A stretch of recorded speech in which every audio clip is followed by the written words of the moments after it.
पाकिस्तान का बहुत बड़ा नाम सनाखाने मुस्तफ़ा जनाब मोहतरम साहबजादा ज़ैनुल आबिदीन सईदी साहिब शहर लाहौर से बड़े आसान अंदाज से अपनी हाज़िरी पेश कर रहे थे। बड़ी मोहब्बत के साथ जितने भी अहबाब तशरीफ़ फरमा हैं, मैं तमाम अहबाब को सलाना उर्स पाक की तरफ से खुश आमदीद कहता हूँ। आपको मुबारकबाद भी पेश करता हूँ। जो अहबाब खड़े हैं, आपकी मेहरबानी है।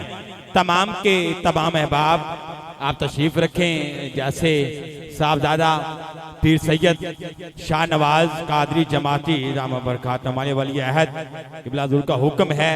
मैं इंशाल्लाह अल्लामा साहब के मैं हवाले करने वाला हूँ। जितने भी दोस्त खड़े हैं, आपकी मेहरबानी है। तमाम के तमाम अहबाब आप तशरीफ रखें। मिल के नारा बुलंद करें, नारा तकबीर। दोनों हाथ उठा के नारा रिसालत, नारा रिसालत, नाराए तहकीक, नाराए हैदरी, नाराए गौसिया।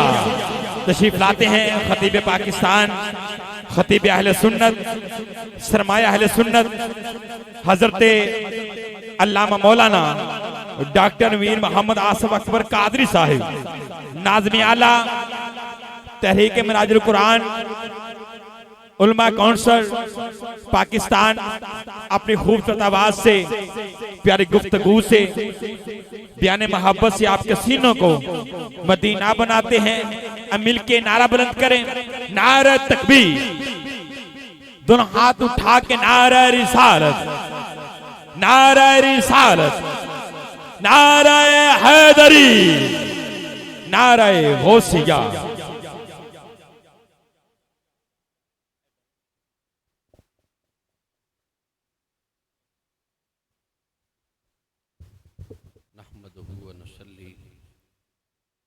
वनुसल्लिमु अला रसूलिहिन नबिय्यिल अमीनिल मकीनिल करीमिर रऊफिर रहीम। अम्मा बाद, क़ाल अल्लाहु तबारक व तआला फ़ी कलाम मजीद वल फ़ुरक़ानिल हमीद, इन्नमा युरीदुल्लाहु लियुज़हिबा अन्कुमुर रिज्स अहलल बैत व युताहिरकुम तत्हीरा। आमन्तु बिल्लाहि सदक़ल्लाहुल अज़ीम। इन्नल्लाह व मलाइकतहु युसल्लूना अलन नबी या अय्युहल्लज़ीना आमनू सल्लु अलैहि व सल्लिमू तस्लीमा। अस्सलातु वस्सलामु अलैका या रसूलल्लाह व अला आलिका व अस्हाबिका या हबीबल्लाह। हम्दो सलाह के बाद आज की इस उर्स मुबारक की अज़ीम और बाबरकत रूह परवर महफ़िल के सदर नशीं हज़रत पीर तरीक़त रहबर शरीयत पीर सैयद शाह शहज़ाद ज़फ़र जमाती दामत बरकातुहुम कुद्सिया, सजादा नशीन आस्ताना आलिया गौसिया जमातिया और हज़रत पीर सैयद अवैस शाह साहिब तशरीफ़ ले जा चुके हैं। साहिबजादा पीर सैयद शाह नवाज साहिब मिनहाजुल कुरान शेखुपुरा की नामवर इल्मी फ़िक्री और तारीख़ी शख्सियत हज़रत अल्लामा डॉक्टर वजहुल्लाह कादरी साहिब, हज़रत अल्लामा खालिद महमूद सईदी साहिब और दीगर तशरीफ़ फरमा सादात कराम, उलमाए कराम, मशाइख़ इज़ाम और सादात कराम के मुहिब्बीन, आपके मुरीदीन, वाबस्तगान, अकीदतमंदान, अस्सलामु अलैकुम व रहमतुल्लाहि व बरकातुहू। मेरे लिए ये बहुत बड़ी सआदत और खुशबख्ती की बात है कि आज सादात कराम की एक बाबरकत और रूह परवर महफ़िल में हाज़री की सआदत नसीब हो रही है। और ये वो हज़रात उलमा व मशाइख़ हैं जो बड़े जुर्रतमंद, बेबाक, हलाली खून, अपने आबा व अजदाद, दीन मतीन और तालीमात मुस्तफ़ा के पहरेदार हैं। ये वो लोग हैं कि जो अपने असलाफ के हकीकी जानशीन हैं। वो सहाबा इकराम हो, वो अहले बैत अतहार की अजीम और बाबरकत हस्तियाँ हों, वो आइमाए फ़िक़्ह हो या दीगर मुतबर्रक और बाबरकत शख्सियात हों, ये उनके जानशीन हकीकी हैं। तो मैंने कुरान मजीद की जो आया मुबारका तिलावत की, इसमें अल्लाह रब्बुल इज़्ज़त इरशाद फरमा रहा है कि मैंने अहले बैत अतहार से हर किस्म की नापाकी को, हर किस्म की खता को, नक्स को, नारा लगाए नारे तकबीर, नारे रिसालत, नारे हैदरी, हैदर हैदर हैदर हैदर हैदर हैदर हैदर हैदर हैदर हैदर हैदर हैदर हैदर हैदर हैदर। हज़रत ग्रामी कदर हमारे दरमियान पीर तरीकत रहबर शरीयत आले नबी औलाद अली अलहाज पीर सैयद शमशुर रहमान माशादी साहिब आस्थान नारे हुसैनाबाद शरीफ अस्तेज का हुसन बने। मैं शाह जी को दिल की अथाह गहराइयों से खुश आमदीद कहता हूँ। जो अहबाब खड़े हैं, आपकी मेहरबानी है, तमाम के तमाम अहबाब तशरीफ रखें, जितने भी दोस्त खड़े हैं। हजरत पीर तरीकत रहबर शरीयत हजरत पीर सैयद शमसुर रहमान मशदी साहब तशरीफ़ लाए, खुश आमदीद कहता हूँ। हमारे बुज़ुर्ग हैं, तरीक़े मिनहाजुल कुरान के भी कायद हैं और हमारे मरकज़ी रहनुमा हैं आजकल अल्हम्दुलिल्लाह। इनके पास ज़िम्मेदारी भी मौजूद है, सरपरस्ती फरमाते हैं।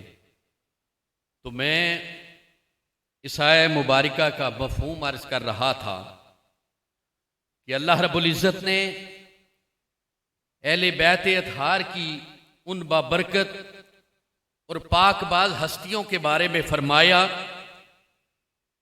कि मैंने उनसे हर किस्म की नापाकी, नक्स और ऐब और उसके साथ खता को दूर करके उनको कामिल तहारत, पाकीज़गी अता कर दी है। ये वो हस्तियां हैं कि जिनकी पाकीज़गी की गवाही रब्बे कायनात दे रहा है। और फिर सैयदा कायनात खातून जन्नत फातिमा तो ज़हरा सलामुल्लाह अलैहा, जिनके बारे में मुख्तलिफ रवायात हैं और फरमाया गया वमा राई तो अहदुन अशबहु बि रसूल अल्लाह मिन फातिमा ते, हजरत फातिमा तो ज़हरा रजी अल्लाह ताला अन्हा से बढ़ के ताजदारे कायनात की शबी कोई और नहीं था। और अल्लाह रब्बुल इज़्ज़त ने जमाले सूरत, कमाले सीरत, हुस्ने अखलाक में सैयदा को ताजदारे कायनात के मुशाबे बनाया। और फिर सहाबा इकराम और अहले बैत अतहार फरमाते हैं कि वो हूबहू तस्वीर मुस्तफ़ा थी। उनका चलना, उनका बोलना, उनके मामलात, उनके मामूलात, हर एक अदाए मुस्तफ़ा हुआ करती थी।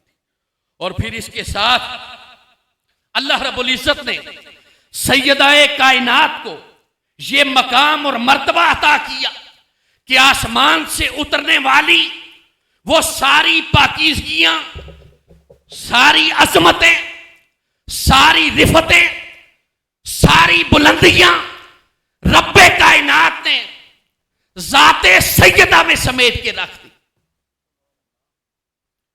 अल्लाह रब्बुल इज़्ज़त ने अपनी बारगाह से इतना बड़ा मर्तबा, इतना बड़ा मकाम और इतनी बड़ी फजीलत सैयदा कायनात को अता की कि आसमान से उतरने वाली जितनी भी पाकीज़गियां थी, फजीलतें थी, अज़मतें थी, वो सैयदा के दामन में रब्बे कायनात ने समेट के रख दी। इसके बावजूद सैयदा से बढ़ के कोई आबिद, कोई जाहिदा, कोई मुत्तकी, कोई परहेजगार नहीं थी। हजरत सैयदा कायनात पूरी रात अल्लाह की बारगाह में इबादत और रियादत किया करती थी। उनका एक सजदा इतना तवील हुआ करता था कि सुबह जब मौज़न आज़ान देता था तो अल्लाह की बारगाह में पुकार उठती थी कि बारेला, तूने रातों को इतना मुख्तसर किया है कि तेरी बंदी तेरी बारगाह में एक सजदा नहीं अदा कर सकी और सजदे को मुकम्मल नहीं कर सकी, और तूने सुबह तुलू कर दी। और एक हमारे सजदे भी हैं कि हमें पता ही नहीं चलता और हम सजदे से नमाज पढ़ के बाहर आ जाते हैं।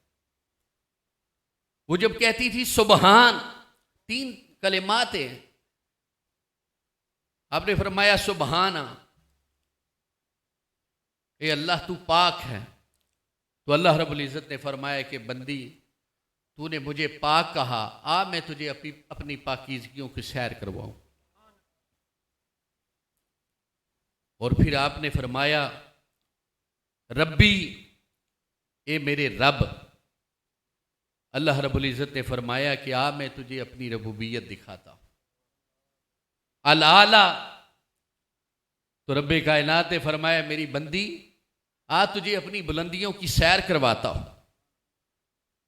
अभी वो अल्लाह रब्बुल इज़्ज़त की बुलंदियों की, उनके मरातब की सैर कर रही होती कि मुअज्जिन आज़ान दे देता और वो कहती कि मैं सही मानों में सजदा भी नहीं अदा कर सकी। इतना बड़ा मकाम, इतनी बड़ी फजीलत और इतना बड़ा मर्तबा मिलने के बावजूद सजदा के इबादत और रियादत को देखें कि वो किस तरह अपने रब की बारगाह में इज्जो नियाज और किस तरह अपने सजदे को वो किया करती थी, हर वक्त इबादत में मशगूल रहती थी। और फिर हज़रत इमाम हसन रज़ी अल्लाह ताला अन्हु से रवायत है, आप फरमाते हैं कि मेरी वालिदा सबके लिए दुआ करती, अपने लिए ना करती। जब मैं पूछता अम्मा जान आप हर एक के लिए दुआ करती हैं लेकिन अपने और हमारे लिए नहीं करती, तो आप फरमाने लगी बेटा पहले औरों का हक है, दूसरों का हक है। जब हम उनका हक अदा कर लेंगे खुद ब खुद रब्बे कायनात हमारे हक में बेहतर कर देगा। और आज हम हैं पहले अपने बारे में सोचते हैं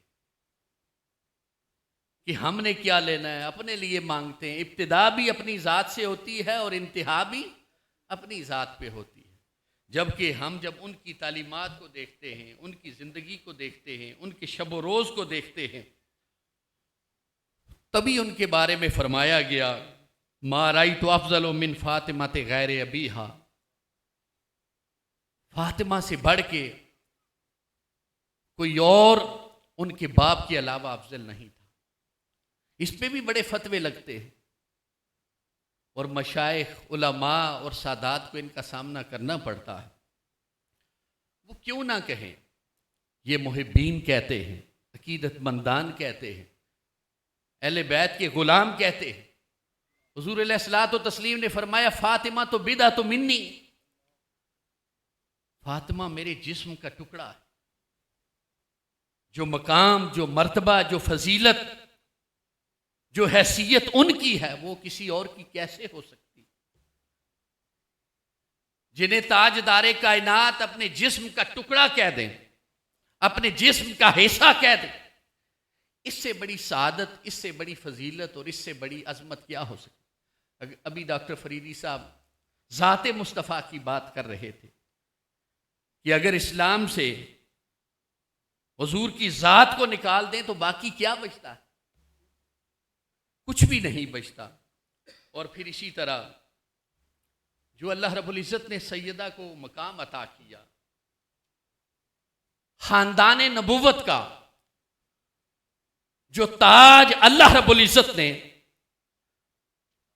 खानदान आदम को पहनाया, वो आगे चलता हुआ ताजदारे कायनात के खानदान तक आता है और क़यामत तक वो खानदान नबुव्वत का ताज ज़ुर्रियत फातिमा में चमकता रहेगा। वो खानदान नबूवत कि जिसका मकाम, जिसका मर्तबा और जिसकी फजीलत सबसे आला और सबसे अरफा,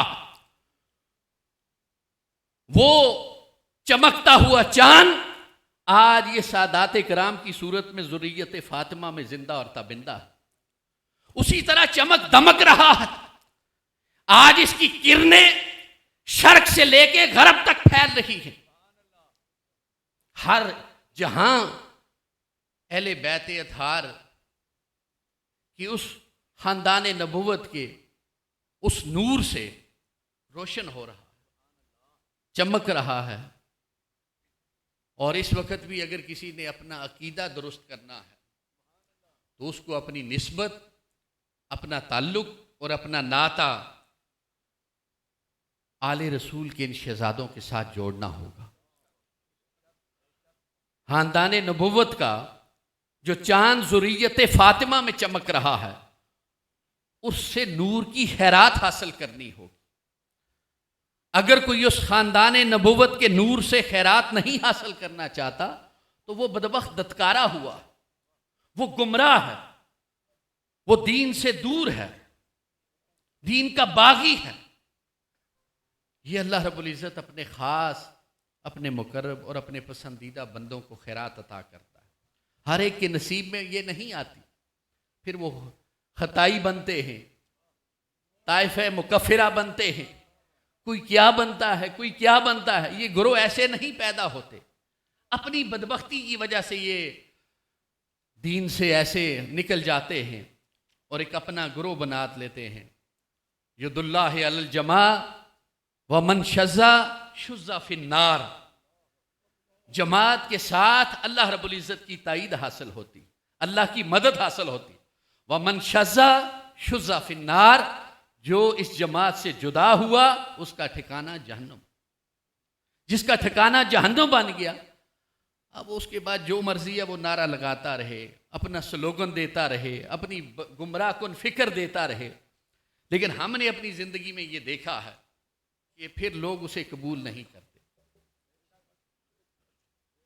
जब से वो खताई गुरोह का सरबराह बना है, तब से लोगों ने भी उसे धत्कार दिया है।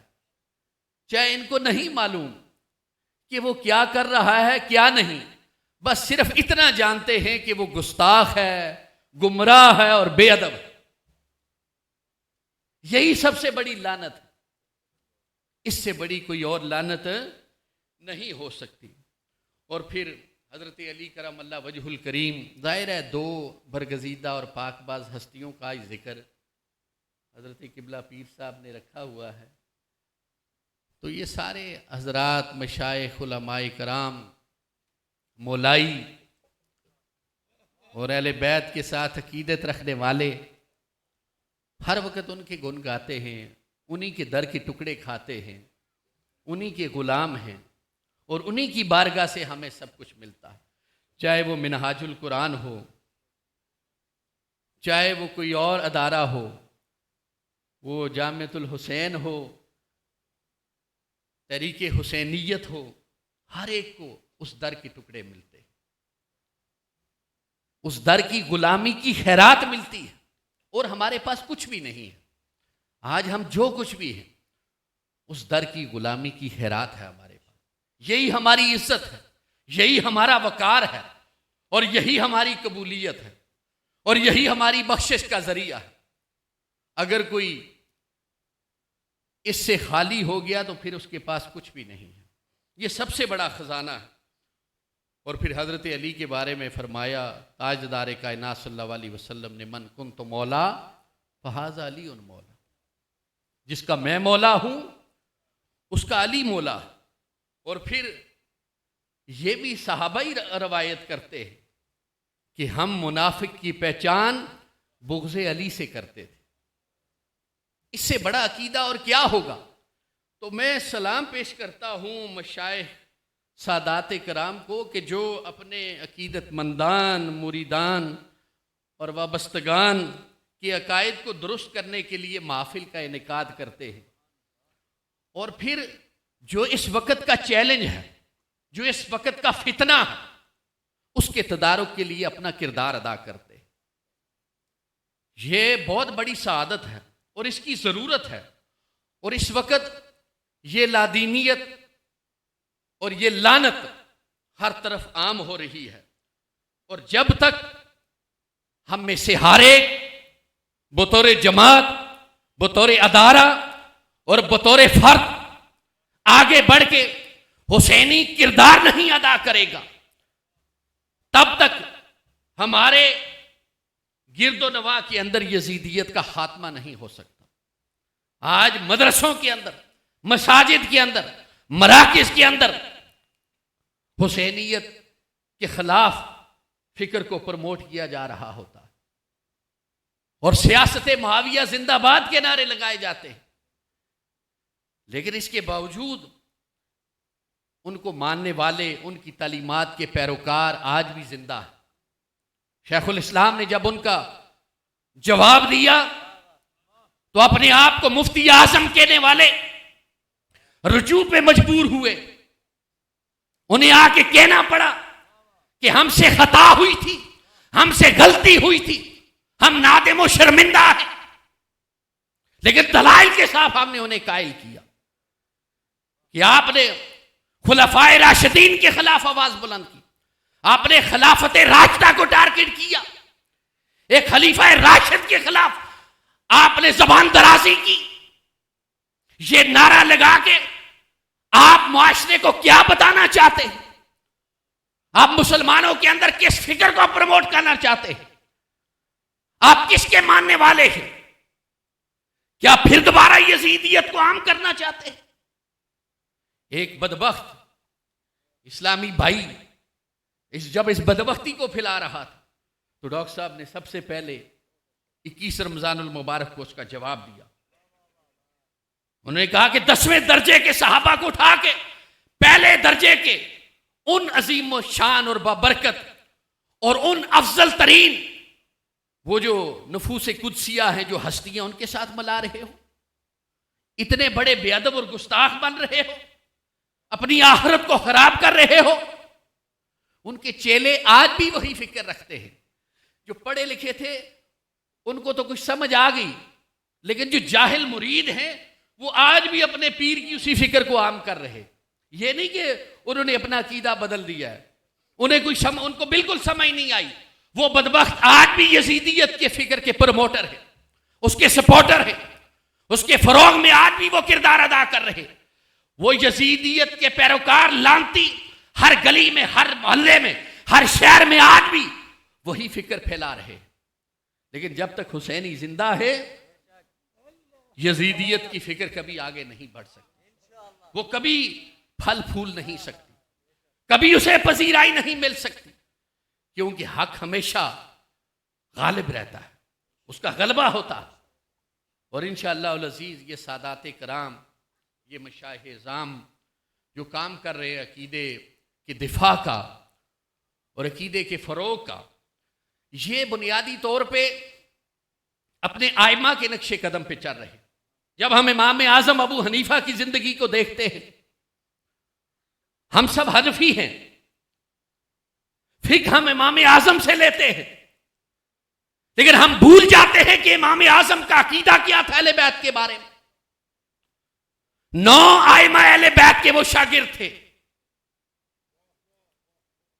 हर एक की बारगाह में अदब और मोहब्बत और नबवी खानदान के नूर की खैरात लेने के लिए हाजिर होते थे।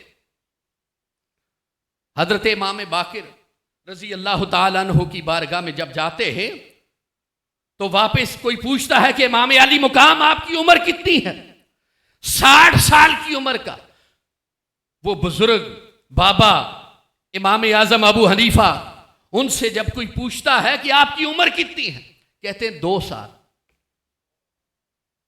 वो अपनी उम्र सिर्फ वो 2 साल शुमार करते थे जो अहले बैत के खानवादे की कदमों में गुजरे थे।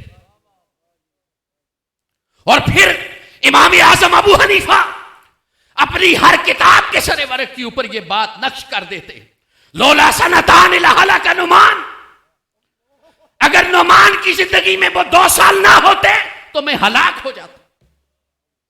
वो कहते हैं कि बाकी 58 साल वो हलाकत के हैं, वो 2 साल मेरे हैं जो मैंने आइमा अहले बैत की बारगाह में गुजारे। ये इमाम आजम अबू हनीफा का कौल है। मटाएं फिक की किताबों से।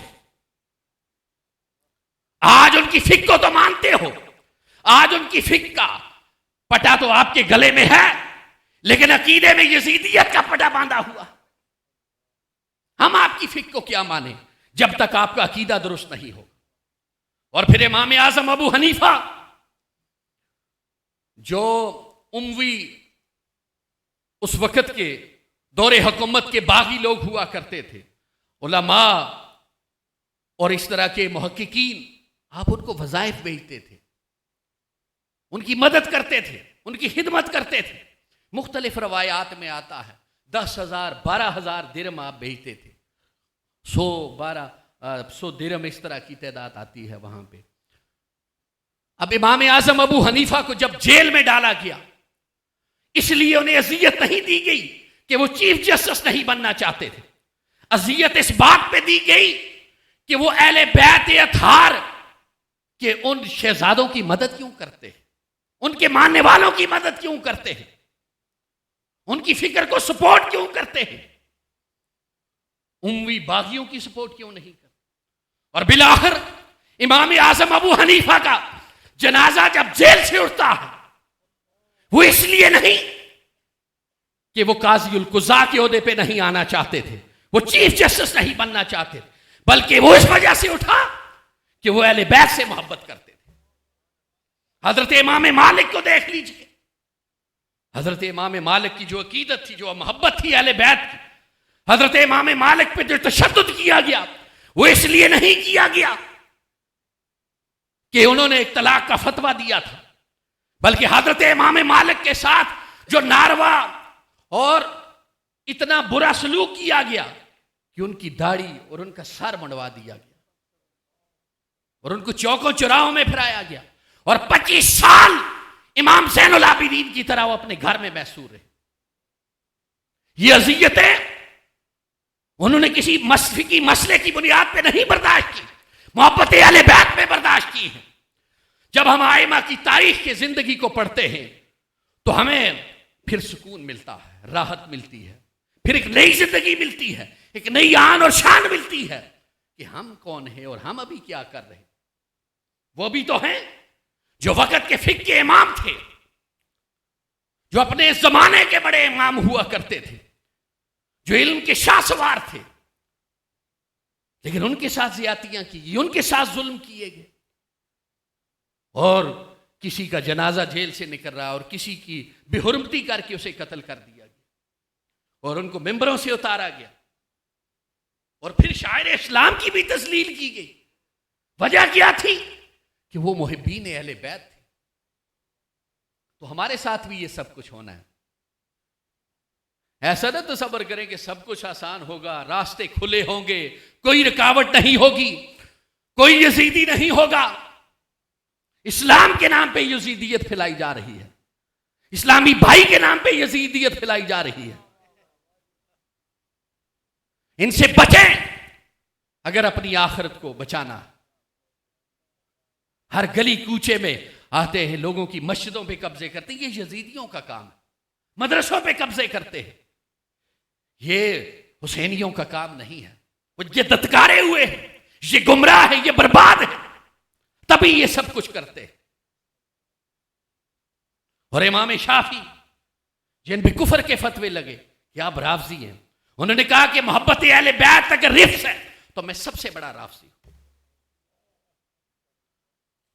तो किसको छोड़ा इन्होंने? तो आपको माफ करेंगे? पीर शमसुर रहमान मशहदी साहब को कोई माफ करेगा? ये ताइफा मुकफ्फिरा है, कुफर के फतवों की फैक्ट्रियां खोली हुई है।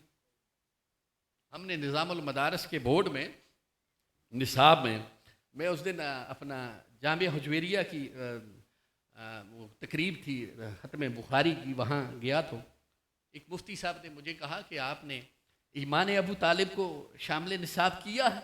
मैंने कहा बिल्कुल किया है। और बहुत बड़े जामे दारुल के शेखुल हदीस से 40 साल से मैं जिम्मेदारी से यह बात बता रहा हूं। उस मजलिस के अंदर जामिया हुजवेरिया दाता दरबार में मेरे दाएं बाएं मुफ्ती सदीक हजारवी साहब बैठे थे, मुफ्ती गुलाम अतीकी साहब बैठे थे, जामिया नईमिया के मुफ्ती अनवरुल कादरी साहब बैठे थे, मौलाना गुलाम नसीरुद्दीन चिश्ती बैठे थे, मुफ्ती इमरान हनफी बैठे थे, सब बैठे थे। उन्होंने मुझे कहा कि आपने कैसे शामिल कर दिया, डॉक्टर साहब ने तो ईमान अबू तालिब का वो मसवदा आज तक रखा हुआ है और वो उसको जो है छाप नहीं रहे। मैंने कहा कि वो अहले सुन्नत का हया कर रहे, तो कहते फिर आपको हया नहीं है। मैंने कहा हम तलबा को पढ़ा रहे, उलमा को पढ़ा रहे, आमतुन्नास के आगे ये मसला नहीं लेके जा रहे। उन्होंने कहा फिर वो क्या है, ये तमाम मुफ्ती जरा रिकॉर्ड हो रहा है, क्लिप उनके पास भी जाएगा, उनके नाम इसलिए मैंने जिम्मेदारी से ली। मैंने कहा तारक जमील साहब मिनहाजुल कुरान आए, सारी किताबें देखी, तो डॉक्टर साहब को कहने लगे कि मुझे ईमान अबू तालिब का वो जो नुस्खा है जो आपका वो दिखाएं नुस्खा। तो आपने फरमाया लेके आए, तो उन्होंने देखा 1000 सफ़े पे मुश्तमिल था। तो बड़े खुश हुए, उसको देखा, पढ़ा और कहने लगे इतना बड़ा काम आपने किए, इसे छापते क्यों नहीं। तो आपने फरमाया कि इमाम बुखारी ने 2 रवायात अदम ईमान की बुखारी शरीफ में नकल की हुई है, तो इसलिए मैंने ज़रूरी समझा और तहकीक और मुहक्किक की ये ज़िम्मेदारी होती है कि वो उसके ऊपर पहले तहकीक करे। और उन्होंने कहा कि कुरान के बाद दूसरा बुनियादी मसदर हदीस में बुखारी शरीफ है। अहले सुन्नत का यही अकीदा है, कुरान के बाद हम किसको मानते हैं, बुखारी शरीफ को मानते। आपने फरमाया कि मैंने सोचा कि पहले बुखारी की उस हदीस पे जरा तो कर लें, उसका देख लें कि उसकी हकीकत क्या है। तो कहते 6 माह लगे और उसकी रवायत के जब हम पीछे पहुंचे, अस्मा और रिजाल को जब देखा तो बिल्कुल मन गढ़त थी और ज़ईफ़ के दर्जे पे भी नहीं आते। ज़ईफ़ की रवायत फिर फजाइल में चल जाती है, वो इस दर्जे पे भी नहीं आती, वो बिल्कुल कट जाती है। वो असूल जो है वो वहां पे लागू होता है, कट जाने वाला, जुदा हो जाने वाला, ख़त्म हो जाने वाला। तो वो हैरान हुए, उन्होंने कहा कि ये देखें वो मसवदा अलहदा पड़ा है 600 सफ़ात का, जो इसकी तखरीज की गई, इसके उसूल को देखा गया। तो कहते फिर आपने क्या किया, दोनों को जोड़ के छाप देते। आपने फरमाया अगर मैं ये छाप देता तो बुखारी के ऊपर कौन एतबार करता, अगर मैं छाप दूं बुखारी पे कौन एतबार करेगा, तो वो मुतनाज़े हो जाएगी, उंगलियां खड़ी हो जाएगी बुखारी शरीफ पे। कहते मैंने अहले सुन्नत का हया किया, मैंने दीन के बुनियादी माहिज का हया किया, मैं खामोश हो गया। मैं ईमान अबू तालिब का कायल हूं, मेरे मानने वाले इसके कायल हैं, लेकिन मैंने अहले सुन्नत का हया किया कि कोई दूसरा मकतबा फिक्र उठ के वो ये ना कहे कि इनकी मनगढ़ंत हदीस की किताब है। तो उठ के ऐसे उन्होंने डॉक्टर साहब की पेशानी को चूमा, कहने लगे कि आज भी ऐसे लोग मौजूद हैं जो अहले सुन्नत का इतना हया करते हैं कि अहले सुन्नत की बका के लिए, उसके वजूद के लिए कि उसके ऊपर कोई उंगली ना खड़ी करे, उसका तो धड़न तख्ता हो जाएगा अहले सुन्नत का, बाकी बचेगा क्या। जो हम दलाइल देते हैं कि जो बुखारी शरीफ की जमा और तदवीन के असूल थे वो किसी और के है ही नहीं, फिर बाकियों का क्या हाल होगा, उससे निचले दर्जे का क्या हाल होगा। उसके कवायद और ज़वाबित उनके आला होने की वजह से उसको पहले दर्जे पे हम मानते, जब उसका ये हाल है तो नीचे क्या हाल होगा। बाकी सियाह सिता को देखें, मिशकात शरीफ, रियाज़ुस सालिहीन, नीचे जहां तक आ जाए फिर तो सब खत्म है। तो उन्होंने कहा कि नया बाब खुल जाएगा। तो कहने लगे मैंने इसलिए ये काम नहीं किया। आप यकीन करें वो सारे मुफ्ती मौजूद हैं, उन्होंने कहा कि हम भी उन्हें सलाम पेश करते हैं, और उन्होंने मुझे कहा कि वो जो उन्होंने उसके ऊपर तहकीक की है वो दिखा दे हमें। मैंने कहा मैं इजाज़त लूँगा, अगर उन्होंने दी तो इंशाल्लाह, लेकिन हम कोशिश कर रहे हैं उनको मनाने की कि वो जो उसके ऊपर जरा हुई है 600 सफ़े की, कम से कम वो तो छापी जाए। अब वो भी छापेंगे तो बुखारी शरीफ के बाकी बचेगा क्या। तो ये इस तरह की मुश्किलात आती है, लेकिन ये लकीर के फ़कीर हैं। ये वो उलमा जिनका मैंने जिक्र किया जो 40-40 साल से मसनद हदीस पे फाइज, और बड़े अदारों से जिनके शागिर्द इस वक्त बड़े बड़े दारुल के अंदर, दारुल हदीस के अंदर दरसे हदीस दे रहे मुफ्तियान हैं, हज़ारों की तादाद। और वो उसी नशिस्त में मान के उठे कि डॉक्टर साहब का बहुत बड़ा एहसान है। मैंने कहा फिर अगली बात भी मान लेना। तो कहने लगे नहीं, अगली बात हम अभी नहीं कुछ कह सकते, इसको देखेंगे तो फिर हम कहेंगे। अल्लाह ताला तो इस वक्त हमारे लिए वाकया ही जो अकीदा सहिया की बात करते हैं उनके लिए मुश्किलात है और हमेशा रही है। पूरी तारीख इस्लाम को उठा के देखें, हमेशा। इसीलिए ताजदार कायनात ने फरमाया अल्लिमा औलादकुम सिलासा खिसाल हुब्बा नबीकुम हुब्बा अहले बैती व हुब्बा तिलावती कुरान, कि अपने बच्चों को 3 खसलतें 3 आदतें सिखाओ। हुब्बा नबीकुम, अपने नबी की मोहब्बत, व हुब्बा अहले बैती, और अहले बैत की मोहब्बत। और फिर उसके बाद फरमाया वह हुब्बा तिलावती कुरान, और फिर कुरान मजीद की तिलावत की मोहब्बत। कुरान मजीद की तिलावत तब फ़ायदेमंद होगी कि जब नबी और अहले बैत की मोहब्बत हमारे दिलों में होगी। जब तक वो नहीं होगी कुरान भी हमारे ऊपर असर नहीं करेगा। फिर हमने निज़ामुल मदारिस के निसाब के अंदर अदबुल इख्तिलाफ, अरब शयूख की एक किताब है, वो अव्वल से लेके आलमिया तक निसाब का हिस्सा बनाई कि इख्तिलाफ के भी कोई अदब आदाब होते हैं। अब हमारे यहाँ क्या होता है, जिससे इख्तिलाफ हो गया उसको फ़ौरन काफिर बना देते हैं। उसूल तकफीर भी कुछ चीज़ है, वो भी हमने निसाब का हिस्सा बनाई आलिया और आलमिया के दर्जे के ऊपर जाके, कि उसूल तकफीर भी कुछ चीज़ है। और उसके ऊपर भी आयमा ने बहुत बड़ा काम किया है, हज़ारों किताबें लिखी हैं। लेकिन ये सारी बातें कोई पढ़ाता ही नहीं था मदारस में तलबा को। वो जिससे इख्तिलाफ होता था फ़ौरन कुफर का फतवा सादर कर देते थे। और मुफ्ती बनते ही इसलिए थे कि हमने कुफर की फैक्ट्रियाँ खोलनी है, हमने लोगों को काफिर बनाना है। और फिर हमने तसव्वुफ को निसाब का हिस्सा बनाया ताकि उनके अंदर बर्दाश्त पैदा हो। कहते हम औलिया के सूफिया के मानने वाले हैं, लेकिन उनकी फिक्र के पैरोकार नहीं थे मदारस के तलबा। इतने इंतहा पसंद और अदम बर्दाश्त होते थे कि अपने मुखालिफ दूसरे मदरसे के उस्ताद को भी कुछ नहीं समझते थे। कोई अगर एक किसी मामले पे अपनी राय पेश कर दे दीन के अंदर, तो बस फौरन उसके खिलाफ फतवा। जो कुछ सोशल मीडिया के ऊपर हो रहा है, इसके पीछे कौन है? ये उलमा की जिम्मेदारी थी। मेरा वो मिंबर पे बैठे हुए, दरसो तदरीस की मसनद पे बैठे हुए उलमा की जिम्मेदारी थी। उन्होंने माशरे को एजुकेट करना था, उसे इत्तेदाल की तरफ लेके आना था, बर्दाश्त की तरफ लेके आना था, हमांगी की तरफ लेके आना था, रवादारी की तरफ लेके आना था। लेकिन यही मेहराब व मिंबर पे जो मसनद नशीन थे और जो दरसो तदरीस पे तशरीफ फरमा थे, उन्होंने नफरतों को फ़रोग दिया, कदूरतों को फ़रोग दिया, रंजिशों को फ़रोग दिया, फिरका वारियत को फ़रोग दिया और आपस में तकसीम को फ़रोग दिया। आज इसकी वजह से लोग आपस में बामी दस्तों गिरेबां हैं, हर एक दूसरे के खून का प्यासा है। और इख्तलाफ यहाँ तक पहुँच गए हैं कि हर एक दूसरे को समझते हैं कि बस मैं फ़ौरन इसको उड़ा दूँ, इससे अलावा और कोई बात नहीं। और फिर हमने निसाब के अंदर मोहब्बत अहले बैत को शामिल।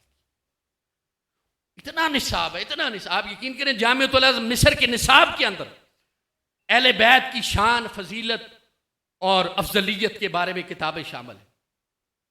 दुनिया की सबसे बड़ी इस्लामी यूनिवर्सिटी के अंदर हमारे पास उसका सारा निसाब मौजूद है। इब्तिदाइया से लेके आला दर्जे तक, आलमिया तक, हर तालिब इल्म अहले बैत के बारे में पढ़ता है। लेकिन पाकिस्तान के किसी मदरसे के निसाब में ये चीज शामिल नहीं थी, जिसकी वजह से मदारस से नासबी पैदा होते थे, हारजी पैदा होते थे, यजीदी पैदा होते थे। जब निसाबी इंतहा पसंदाना देंगे, जब निसाबी यजीदियत पे मबनी देंगे, जब निसाबी नफरत पे मबनी देंगे, तो फिर उन्होंने एक ही नारा लगाना है जो लगा रहे। ये एक बहुत बड़ा काम था, एक बहुत बड़ा फितना था, एक बहुत बड़ा चैलेंज था, जिसका मुकाबला निजामुल मदारस कर रहा है।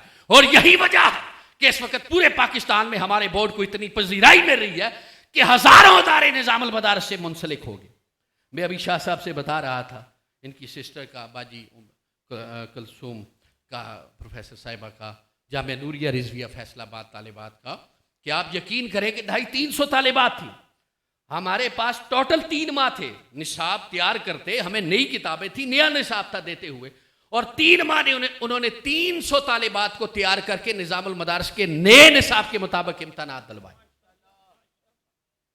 इसी तरह पाकिस्तान भर में इनकी तो चूंकि अजीज़ा है इसलिए बात हो गई थी। हज़ारों ऐसे मदारस, वजहुल्लाह कादरी साहब के इदारे की बच्चियाँ थी और तलबा थे, तालिबात थे उसी शेखोपुरा से। और ननकाना साहब में तो हमारे बहुत ज़्यादा सेंटर है। खाली ननकाना में हमारे पास 200 मदारस हैं जो निज़ामुल मदारस से मुल्हिक हुए, और फिर शेखोपुरा के अंदर तकरीबन 150 के करीब यहाँ पे भी है। वजह क्या है कि हमने मोहब्बत वाला निसाब दिया, तसव्वुफ वाला निसाब दिया, हमांगी वाला निसाब दिया, रवादारी वाला निसाब दिया। हम मुआशरे से नफरतों को ख़त्म करना चाहिए, कदूरतों को ख़त्म करना चाहते, फ़िरकावारियत को ख़त्म करना चाहते, तकफीरियत को ख़त्म करना चाहते। इसके लिए एक निसाब पढ़ाना पड़ेगा नीचे से लेके अपर लेवल तक, तब जाके ये फितना ख़त्म होगा। और इसमें हमें मशाइख का भी तावन ज़रूरत होगा कि अपने मुरीदीन, अपने अकीदतमंदान, उनको भी कहें कि जब तक अपने बच्चों को एतदाल पे मबनी निसाब नहीं पढ़ाएंगे, जब तक उनकी स्टार्ट से, शुरू से ही इस नहज पे तरबियत नहीं करेंगे, तो वो कभी किसी वक्त भी डी ट्रैक हो सकते हैं। अपने जो भी अकीदतमंद आएँ उनको यही कहें कि ऐसे मदारस से बचें जो यजीदियत को फ़रोग़ दे रहे हैं, जो नफ़रत को फ़रोग़ दे रहे हैं, जो तशद्दुद को फ़रोग़ दे रहे हैं, जो इस तरह की कदूरतों को फ़रोग़ दे रहे हैं। तो आप उसमें किरदार अदा करें। इंशाअल्लाह हम आपके दस्तोबाज हुए, आप हमारे दस्तोबाज हुए। इंशाअल्लाह अब हुसैनियत और यजीदियत का, जैसे पीर सैयद रियाज हुसैन शाह साहब ने हमारी आलमी मिलाद कॉन्फ्रेंस में फरमाया था कि अब जो तकसीम होगी वो शिया, सुन्नी, देवबंदी, अहले हदीस की नहीं होगी, वो किसकी होगी? यजीदियत और हुसैनियत की होगी। आप यकीन करें जो कुछ शाह साहब ने कहा था उसकी अमली तस्वीर हम देख रहे। हमने ज़ियाउल्लाह शाह बुखारी को सुना, अहले हदीसों के अंदर ऐसे लोगों को हमने सुना, हम हैरान हो गए कि अब वाक़ियतन वही तकसीम हो रही और उस पर काम शुरू हो चुका है। और सारे अहले बैत के मानने वाले मौलाई इकट्ठे हो चुके हैं और यजीदियत का मुकाबला करने के लिए एक हो चुके हैं, और इंशाअल्लाह अज़ीज़ उनका जीना हराम कर देंगे। आप में से हर एक ने अपने हल्का अहबाब के अंदर यही मैसेज लेके जाना है कि हम में से हर एक ने हुसैनी किरदार अदा करना, जुर्रतमंदाना किरदार अदा जैसे पीर साहब कर रहे हैं। तो अल्लाह रब्बुल इज़्ज़त हम सब का हामी और नासिर, और तहरीक मिनहाजुल कुरान यही काम कर रही है। बहुत शुक्रिया, जज़ाकल्लाह व आखिर दावाना अल्हम्दुलिल्लाह।